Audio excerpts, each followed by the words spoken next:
We are extremely concerned, as should be all countries around the world, that China is choosing to act arbitrarily. This is something that everyone should be alert to, and certainly something that we as a government take very seriously and will continue to engage strongly with China on. Canada is condemning the death sentence of a Canadian in China. Robert Schellenberg was convicted of smuggling drugs in that country. Schellenberg was first arrested in China in 2014. It was alleged he attempted to smuggle 222 kilograms of methamphetamine from China to Australia. In 2016, he was sentenced to 15 years in prison. Last month, he appealed, arguing that sentence was too harsh. Prosecutors said it was too lenient. Today, the Chinese court agreed, deciding on execution. Schellenberg has 10 days to appeal the sentence. His case is also likely to turn relations even more sour between Ottawa and Beijing. They've deteriorated ever since Canada arrested Huawei's CFO on a request from U.S. authorities. The CBC's Evan Dyer is joining us now. You're covering this today. Evan, should the government see this sentencing as linked to the Huawei dispute? Well, all the China experts that we're speaking to certainly do see it that way. You know, it's not unusual for China to sentence drug dealers to death, and this is a serious drug trafficking case. 222 kilograms of methamphetamine that Schellenberg is accused of trafficking. A Chinese citizen caught with that kind of quantity in that kind of case might well expect to be executed. But there are some unusual features that China experts are pointing to. One is that it's a Westerner.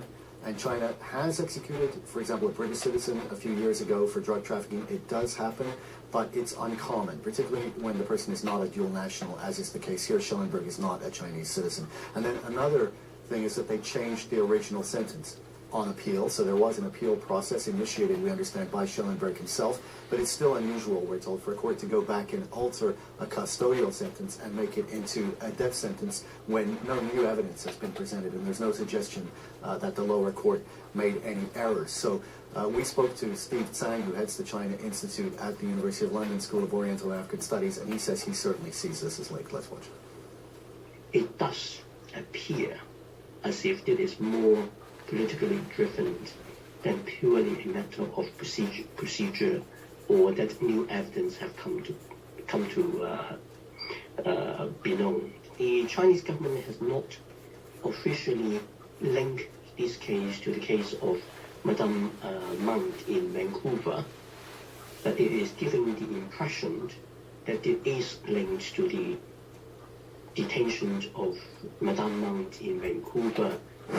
And one of the reasons that he says that is that China has not issued a denial. And if we think back to the case of the teacher, Sarah McIver, who was detained and then released, China went out of its way to say, no, don't make a link here. They've said that for all of the cases, the COVID case and the Sparrow case as well. But there was clearly a difference in the way that they were saying it about Sarah McIver. But there's no denial here. And Guy Saint-Jacques, Canada's former ambassador to China, pointed out another thing, which is that they invited foreign media into the hearing, which is very unusual in China. So they wanted it to be seen, shown, and reported around the world. How likely is it that this sentence is going to be carried out? Well, I think if indeed it is as closely tied to the Meng case as people seem to be suggesting, then the outcome of this case probably depends heavily on the outcome of the Meng case.